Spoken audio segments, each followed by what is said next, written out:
This, I don't know what happened there. This is Paul Nobles for Me to Perform. I am with Butterfingers April Blackford. April, if you want to say hi to everybody. Hi, everybody. Do you want to throw things at your computer still, or no? You want No, to? it didn't throw on my computer. It was some stuff dropped on my desk. It was my water bottle fell over some other stuff. Gotcha. So my mohawk's a little bit more sedate this week than last week. Um, but yeah, okay. Well, let's see. We've got a question right off the bat. Let's just jump right in. How about that? I heard that eating cold cereal blunts fat loss, especially in the morning due to the spike in insulin. Is that true? What would be best for breakfast? Um, it is true if you take it, um, if you view it in a vacuum. If you don't view it in a vacuum, though, here's what happens.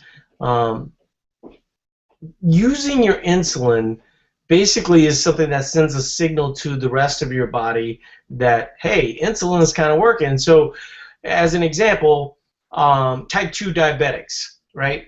They essentially blunt their insulin by kind of having a scenario similar to what you're talking about. Instead of just eating cold cereal occasionally, they're eating carbohydrates so often that ultimately it makes their bodies resistant to it. It happens the other way as well, though. So, like, for instance, in your scenario, if you had the information that you have, and then you say, I'm going to go ahead and never eat carbohydrates and then keep my insulin low, and therefore I'll be in fat burning mode all the time, that's kind of not how it works. Because, you know, your other, hormones, leptin, ghrelin, all these other things that control a lot of other things in your body, those also get signals from insulin. And so we actually have a great article that we wrote a long time ago, seems like forever ago at this point, where we talk about how how HGH, which is basically like a slimming hormone in your body, it gets signals from insulin. So when insulin is activated and then ultimately leaves your bloodstream, that sends a signal to your HGH because they're kind of antagonists, and so, or the opposite of each other. And so if you never really stimulate your insulin, you're sort of losing sort of the benefit of it. And so that's the argument that we always make for having moderate carbohydrates in your diet. Um, what you're saying is sort of the standard low carbohydrate way of thinking, is that if you can constantly control your insulin, and it sort of is true if you're, obese, right? You can dramatically affect your, the bad decisions that you were making. But when you, let's say for instance, you'll see a big effect, a lot of fat loss, right? If you're obese and you come down to eating moderate carbohydrates and even to a certain extent having low carbohydrates. And that's actually one of the things that we sort of suggest with metabolic flexibility. But the problem is that, it's like anything. If you go from, say, 300 pounds to 180 pounds, and you need to get to 170 as an example to be 9%. The thing that'll get you to that 9% is almost the opposite of what got you from 300 pounds, if that makes sense. I don't know if that, I think that's a good example. So let me know if that was not a good example for you, if you have any questions, because we are starting to get a few questions piling up. Any thoughts on that, April? I agree with what you said. You always make me laugh whenever I say that. Obviously, you won't. You want some flexibility with your cells, because if you stay low carb, all the time, like what you said, you're basically making your cells inflexible. So flexibility is actually a good thing. I think insulin gets a bad rap, and exactly what you were saying, you want to utilize it under certain situations. No, we don't recommend, sit around eating cereal all day long, and keeping your insulin levels, drop, spike back up, but you do want to utilize it under, utilize spiking your insulin under certain situations, so Yeah. I think it just gets a bad rap a lot of times. Yeah, I mean, the other thing, too, is that, we are kind of suggesting what Steve's saying. We're sort of the best of both worlds where, like today, I say it every single time. Maybe it seems like complaining at this point. But Mondays are my control days, because I, have the podcast. Normally I work out around 6 o'clock, so I can't work out on Mondays, which is fine. It ends up being kind of my higher fat, moderate protein and fibrous vegetables. And so you can hear that as what I just described, or you can hear ribeye day, because pretty much I just ended up having my ribeye. So let's see. Caitlin is saying, when you have unexpected bad days, when you go way over your total daily energy expenditure and macros, do you do damage control for a few days following? Eat fewer carbs in normal targets, or do you just go right back to your normal macro targets? That's a good question. I mean, I think it sort of depends on your situation, honestly. I would say, the majority of the time, I would say yes, just go back to being normal. I mean, because what ends up happening is that a lot of people think that, the sins that they, created in one day are going to stick with them for a long period of time. I'll give you an example. There's this Mexican place. I think I actually even talked about this in like one of the webinars in the last couple weeks. My wife and I, we both, we did the fat loss challenge in the winter, and we're sort of getting back to normal. And I just like dreaded going to this place, but my wife really likes it because they have good margaritas, and so certainly we had done the 8 to 10 weeks, and it was just time to kind of move on. But this place in particular kind of sucks because it's really salty. It's hard to keep your calories lower, and we don't want to keep our calories lower, right? I mean, that's sort of the point of enjoying it. Well, of course, the next day your weight's going to be up 3 pounds, but basically, if you look at it, you would have had to eaten 10,500 calories to gain 3 pounds of fat, which of course I didn't. Basically what we're looking at in that scenario is just water retention as it relates to mostly the carbohydrates and the salt. Salt and carbs in a scenario where you're normally kind of controlling things. I mean, like in a scenario where, a day-to-day basis, I might have 250 grams of carbohydrate. I had 250 grams of carbohydrate in that one sitting. So what did I do? I just normalized, because that wasn't going to be that big of a deal. And I would say that probably took me 3 or 4 days before the scale started looking like what it normally looks like. But it did take a little bit of a while to adjust. And so I feel a need to say this because I keep showing my fingernails. But this is probably my last week of the anti-bullying campaign with Sam Dancer. And so if you're kind of new to this whole thing, that's what that's all about.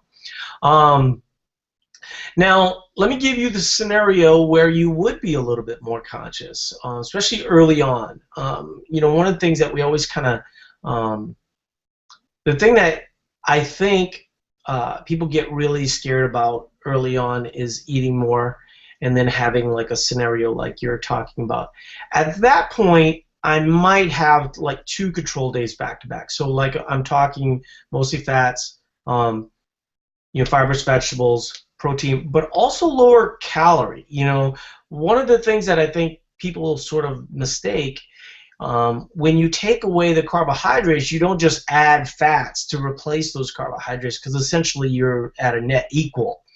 So maybe like, if you're feeling a little bloated, scales up a little bit. You might want to put 2 control days back to back. Let's say the second control day you actually worked out.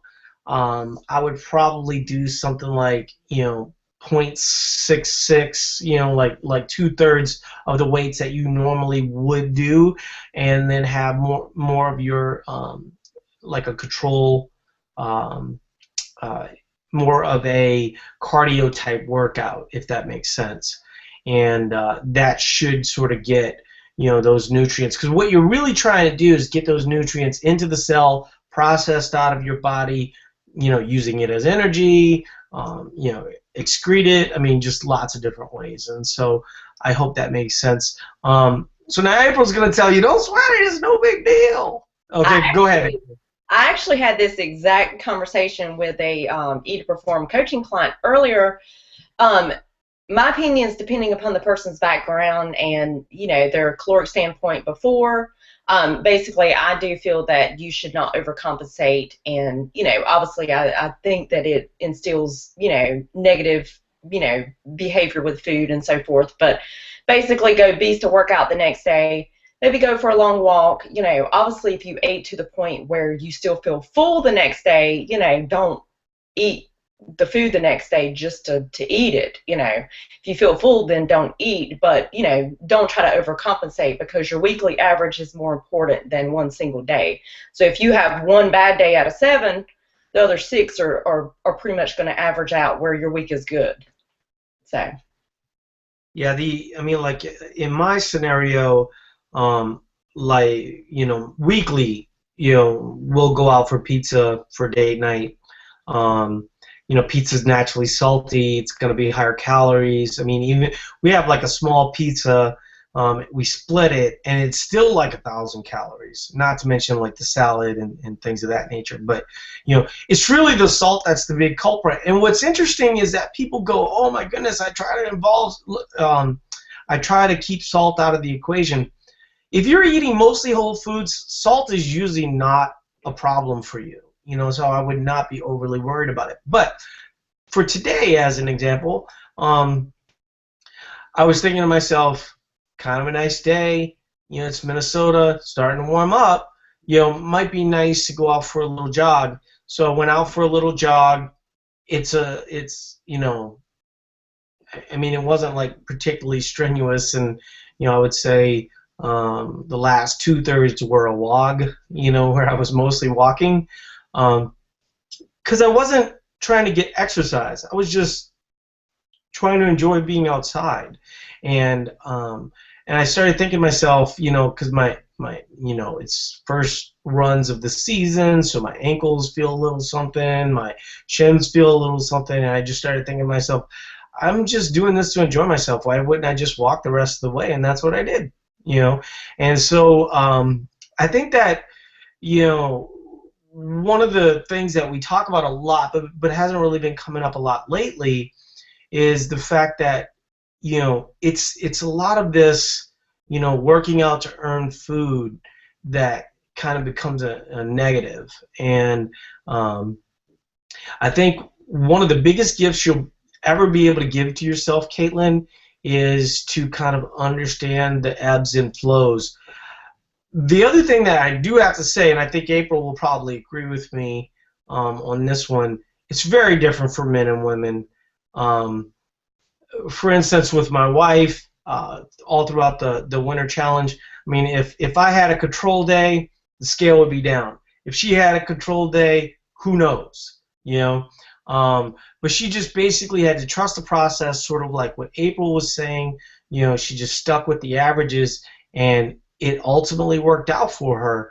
But the more that she tried to push the button, exercise more, eat less, it just always ended up being a negative. And so as long as she just kind of stuck with the plan, kept her macros right in line, ultimately that ended up being a plus.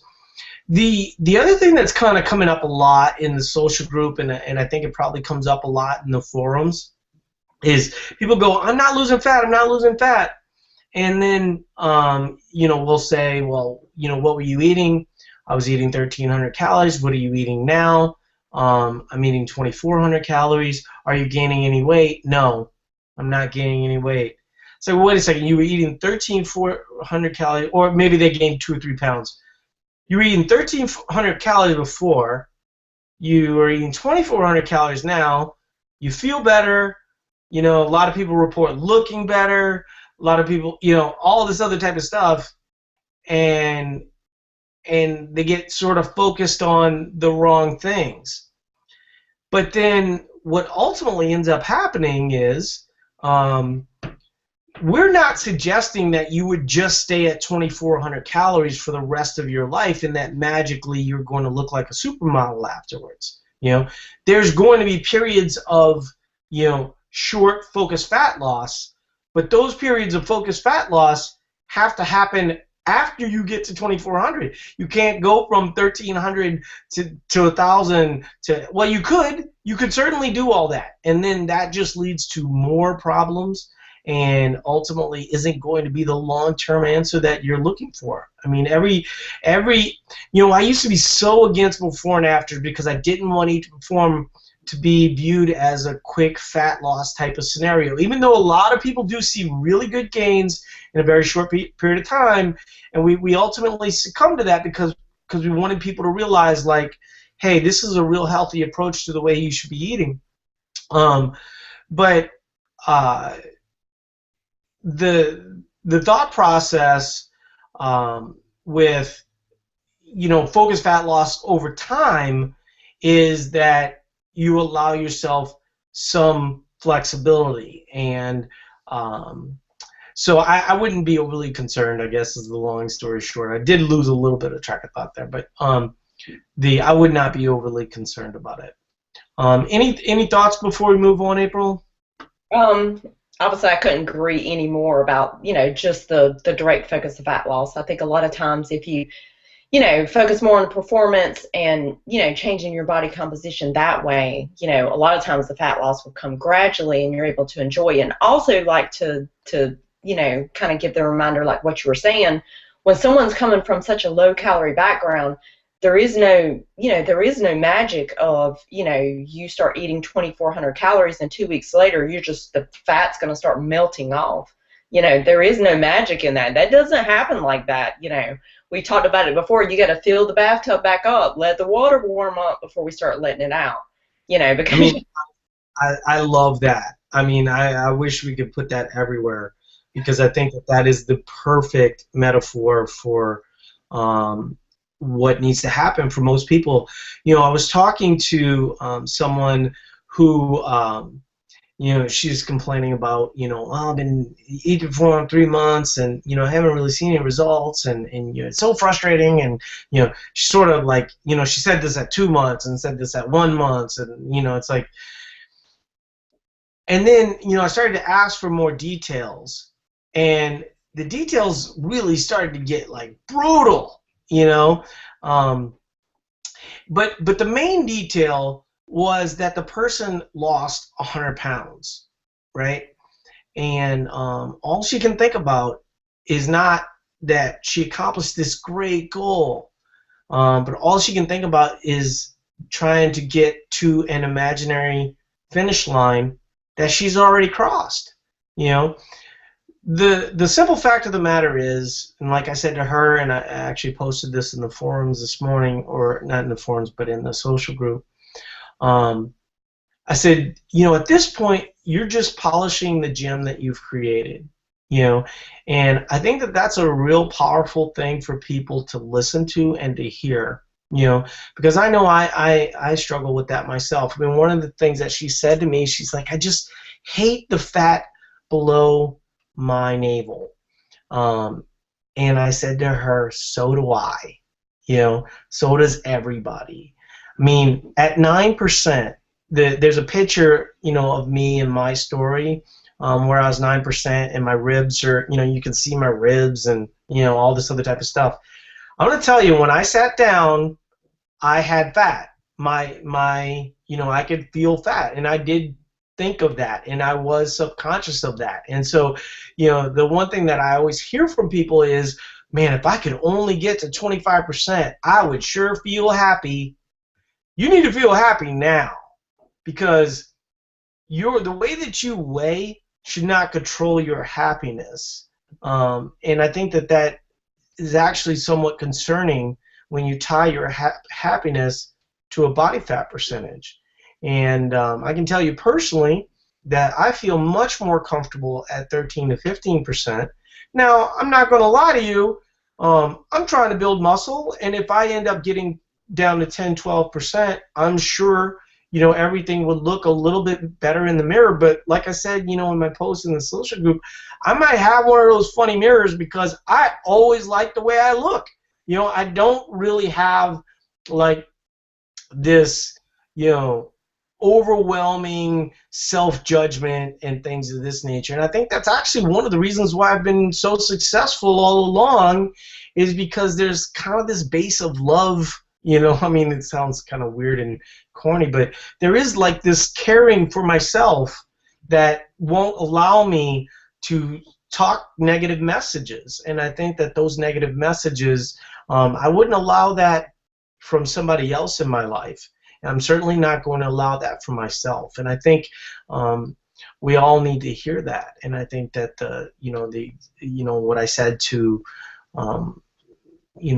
the other person, that lost 100 pounds. I mean, you lose 100 pounds, she also said something that was really bothersome. And, I'm pro-doctor. I'm definitely one of those people like, hey, go get your flu shot, get your kids immunized, things of that nature, right? But I just don't like it when doctors give people advice on very little information. And this doctor said to her she still needs to lose 20 pounds. Well, hey, doctor, she lost 100 pounds. How about we focus on that? That to me is bad doctoring. I'm sure that not even a word, but what a shitty human being that doctor is, right? Like, here's this person, she basically killed herself to get, do something that almost no one's able to do. In fact, a lot of people that do it actually end up going the wrong way. And part of the reason why they do so is because they get shitty information like that doctor gave her. At this point, like I said, she should be polishing that gem. And but the reality is, if she's in the 30th percentile and wants to get in the 20th percentile, she's probably going to have a fair amount of recovering from kind of the damage. I mean, even doing great things with 100 pounds and things of this nature, some of the damage that you were creating, gaining the 100 pounds, it isn't always super healthy getting weight off, but ultimately it ends up being the right thing, it ends up being a long-term great solution for her health.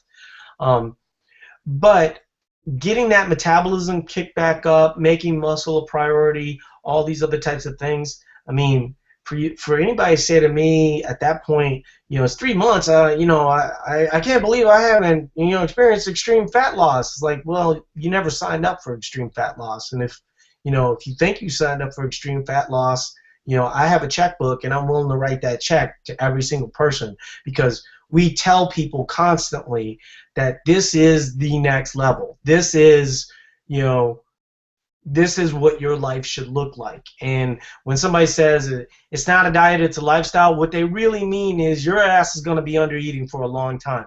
Eat to Perform teaches you how to use your body most efficiently and how to enjoy food, enjoy yourself, and things of that nature. And man, I am shocked at how often I say and things of that nature. But any thoughts on that, April? Because obviously you talk to these guys, and Alejandra, I apologize for delaying your question because you I, asked it. I can't even tell you the amount of people that I talk to on a daily basis who, like what you were saying about the bad doctoring, basically doctors telling someone who's overweight, by health standards that they need to, cut their calories down to 1,200 and they need to do cardio every day, an hour of cardio every day. And they come back and tell me, I'm like, that's the dumbest thing I've ever heard. Why would you do that? And I tell people all the time, why would you drop your calories to 1,200 when you can see the same progress by dropping them to 2,100? It just makes zero sense. And maintaining your muscle along the way. I mean, how many people do we see with less than 100 pounds of lean mass? Exactly, a lot, and a lot of women too.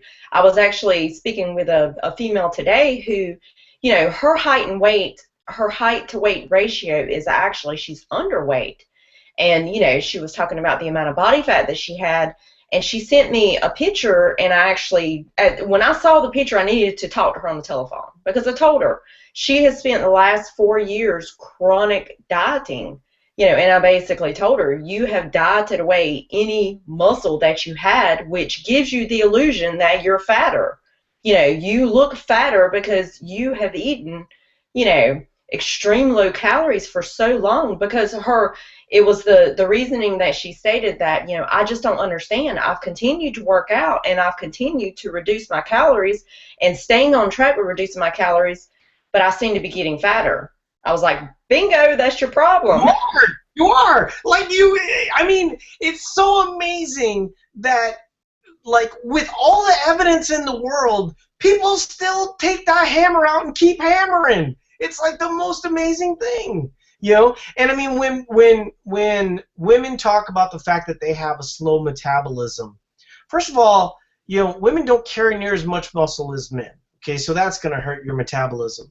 But when you do not make keeping muscle a priority or building muscle a priority, you are really messing up your metabolism, because when you look at resting metabolic rate, basal metabolic rate, those things are the biggest factor is how much muscle you have. And that's actually the chapter that we had on sort of healing adrenal fatigue in metabolic flexibility. So let's get to Alejandra's question, but yeah, it's obviously something that April and I are really passionate about, and we really want to kind of help you guys see that really the answers to your problems is doing the opposite really of what you've been doing.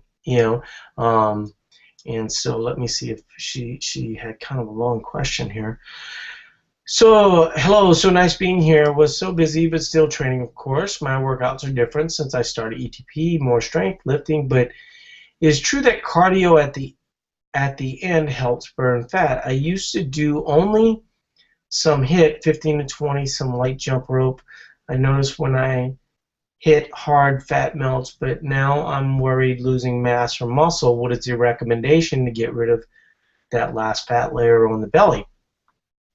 The recommendation of getting the last fat layer on the belly is to really keep the muscle that you're earning. That's going to be the biggest factor. But here is the problem, and I'm actually thinking about doing this video that you're specifically talking about right now, about why I get more out of my WODs than you do if you CrossFit often, okay? And so let me explain, and this will help you understand why too much HIIT training and too much cardio is actually working against. Now, whenever I say this, I have to throw out the qualifier. I just got back from a run. I'm not against running. I'm also not against HIIT training. I think all these things are really super effective. But I'm going to tell you how they're most effective. Okay? If you do HIIT training 7 days a week, your body adjusts to that. If you do weightlifting 7 days a week, your body adjusts to that. If you do long, slow cardio 7 days a week, your body adjusts to that. So what you really want to do is sort of create these waves that allow you to do a varied exercise routine. So as an example, the woman killing me in the WOD next to me, who works WOD 6 days a week, you know, she's like, oh my God, this Eat to Perform guy, I'm crushing this dude, you know. Yeah, the only problem is that's not a great formula for fat loss, you know, because at a certain point, your body overreacts, addresses, you know, this stress with cortisol, things of this nature. So while I'm struggling with my WOD much more than that person is, it's actually the struggle that is allowing for better adaptation for me, okay? Her adaptation already happened. She's been WODing 6, 7 days a week, and so her body's just adjusted to it, and so she's better at WODing than I am, okay? And I'm not near as strong as some of my powerlifting friends because I WOD occasionally, right? And I'm not near as good at some of my long endurance friends because I only do long endurance on occasion. But the fact that I vary my routine a lot and keep all those things in, I mean, trust me, you know, going for a 5-mile run, you know, isn't sheer joy if you don't go for 5-mile runs often enough.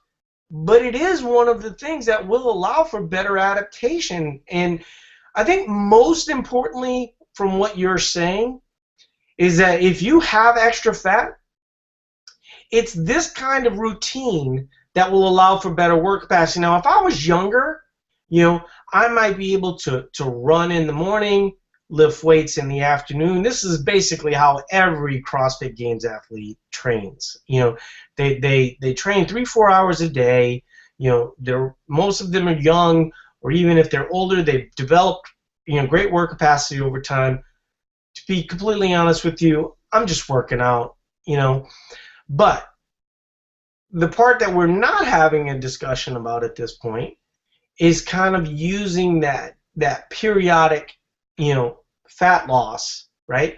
Using that time of great work capacity, taking 8 weeks as an example, and then sort of dialing in where you bring your activity down, you focus a little bit more on calories and getting your weight down. Because typically weight, for instance, if Alejandra, you were eating 2,600 calories, you're working out, I mean, it sounds like you work out a fair amount, and you do really hard stuff, well, what's going to end up happening is you're going to be eating a good amount of calories most of the time. So then you take 8 to 10 weeks, you know, we use the, you know, what we refer to as the wave method, where you have like 3 different calculations. But, you know, that's not the only way to do it. It's just a way that we find works well for athletes that like to stay active.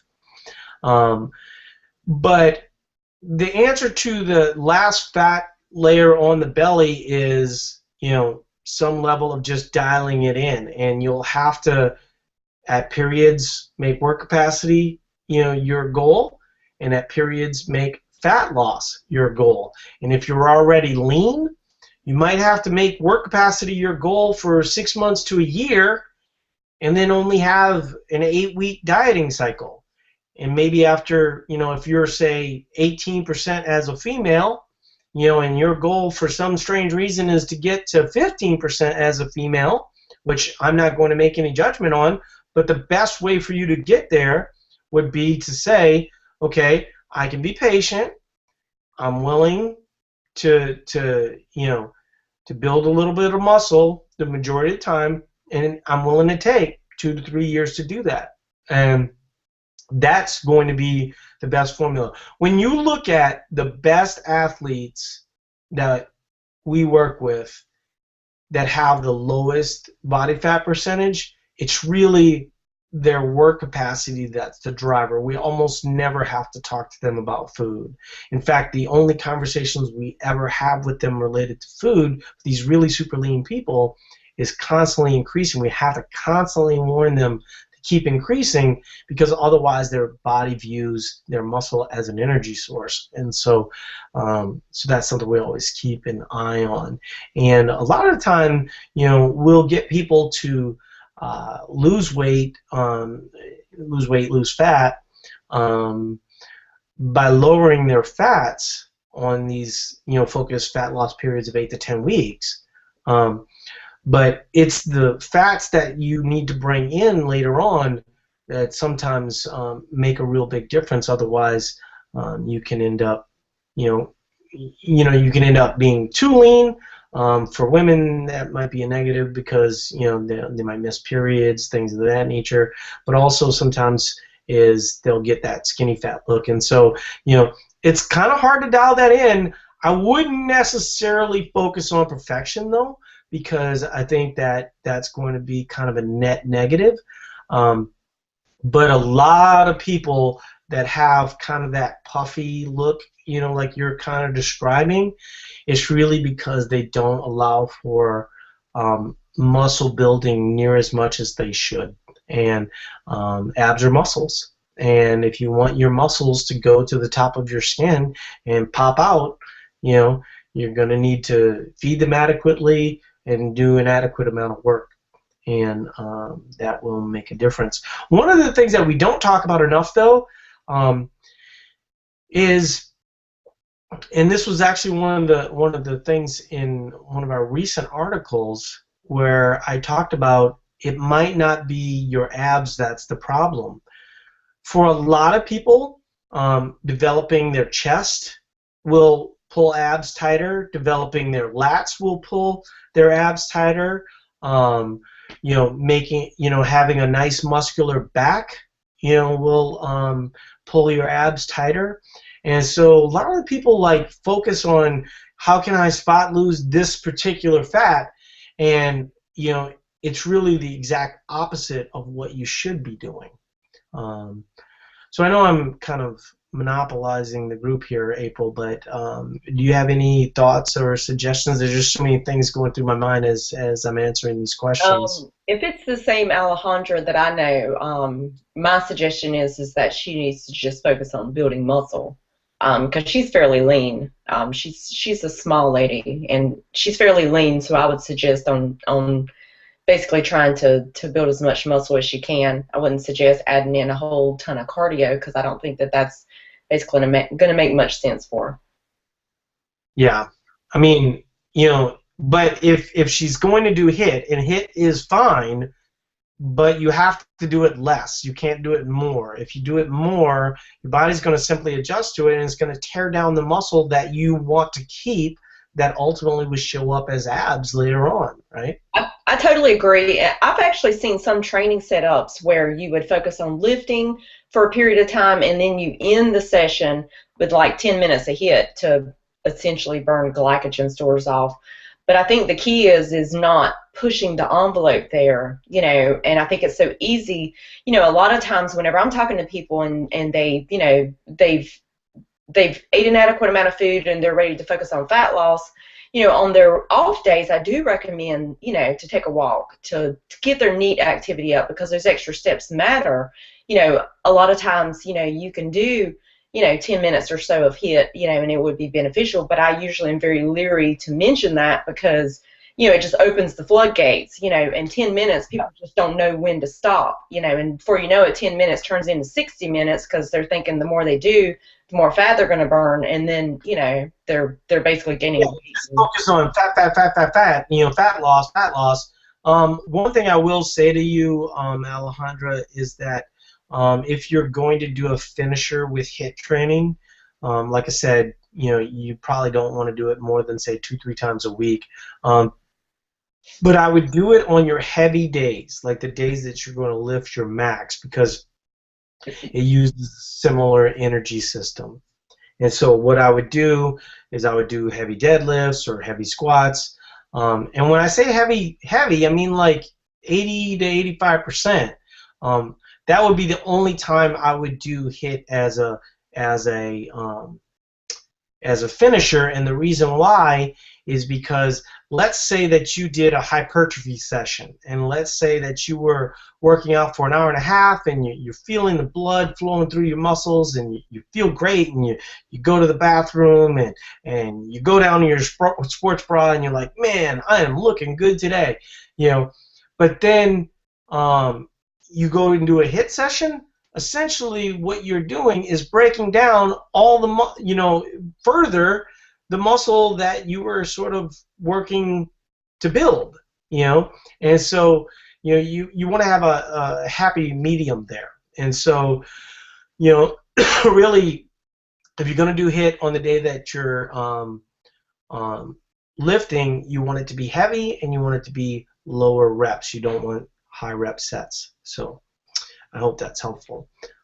Derek is asking, can you have your cake and eat it too? Meaning, can you become a better CrossFitter while losing fat, or is it necessary to concentrate on one or the other?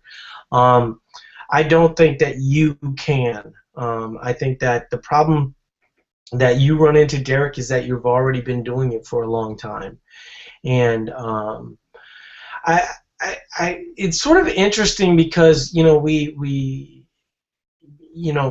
it wasn't the fact that she wasn't committed. It was the fact that she was really dealing with a lot of personal stuff that made things very hard for Danielle,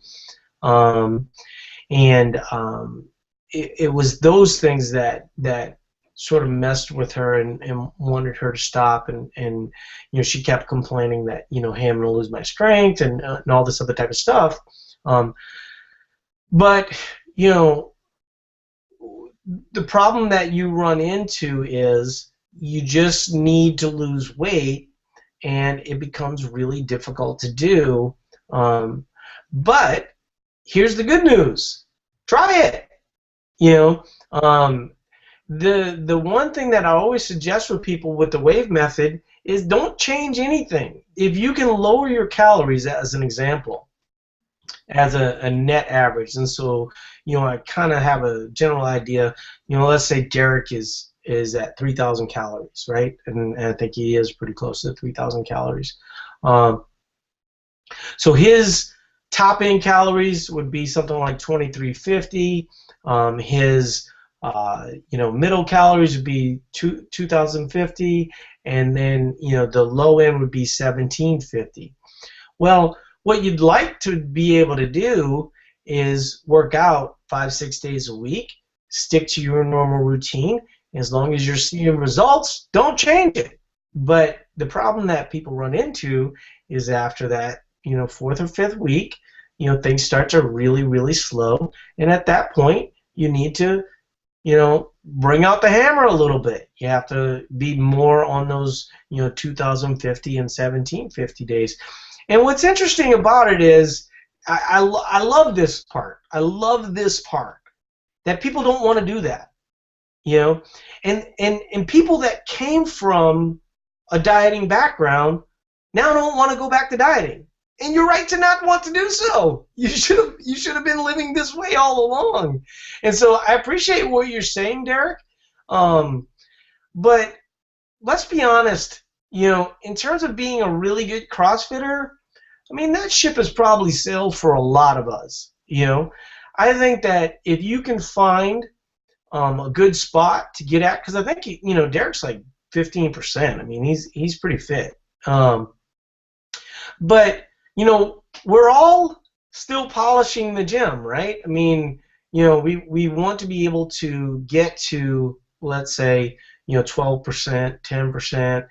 Derek's got a lot of muscle, so really it's going to come down to a period of focused fat loss.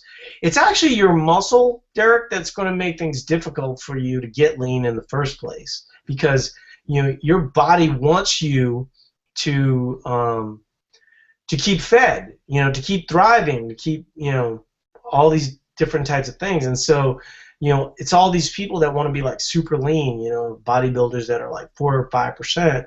They always kind of get to this level of attrition that's sort of hard for them to deal with. The one thing that I always hear all of them say, This is the most amazing thing about bodybuilding, and I just don't get it as a man, right? One of the things that almost every bodybuilder will tell you is that as you go to 4 to 5%, not only is it hard to maintain your muscle, but it's hard to maintain your manhood, right? Like you will not be able to get erections, as an example. And I'm like, I'm out.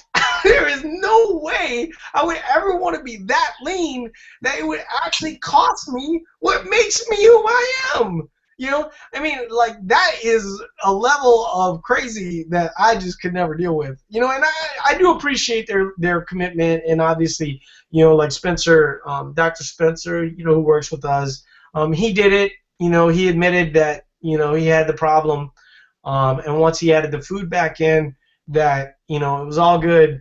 But he admitted, he's like, that's like the most crazy thing ever. You know, he's like, I wanted to see the plan through, but then when somebody told me, yeah, that's normal, he's like, that is not normal.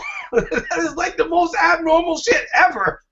You know, so yeah, I mean, I think that, you know, it's this you know, and that's obviously an extreme. I mean, if you could probably get to 10% and you'd be fine, you know, but it's always going to come with some level of pain, you know, and, you know, the reality is like 15%. I mean, if you go to the mall, you know, like 15%, I'm good, brother, you know. But then you go into the CrossFit gym and you know, you take off your shirt and, you know, the other guys in the gym are like 7%. You're like, well, you know, maybe I need a period of focused fat loss for a bit. So I think that answer for you, Derek, honestly, is no. You know, I think, you know, everybody wants to have their cake and eat it too. They want to be able to have, you know, fat loss, but also gain muscle at the same time. And as a person that's been training for years, that's just not in the cards. And early on, you could certainly get away with it.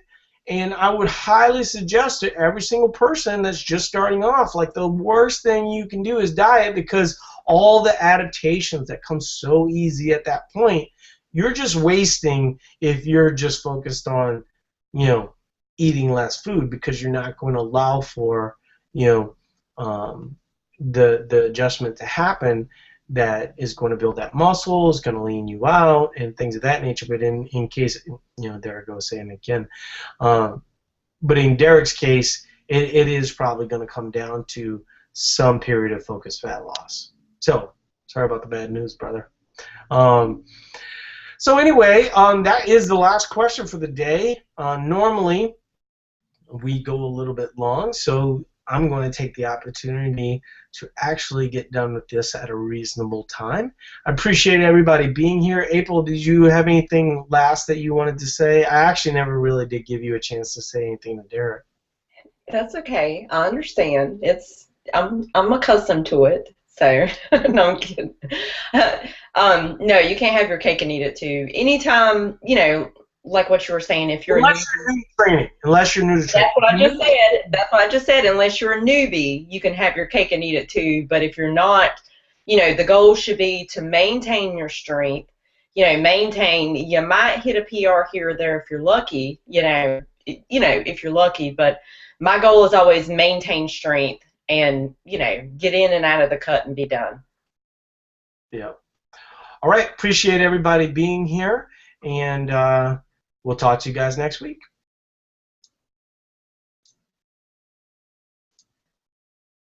All right.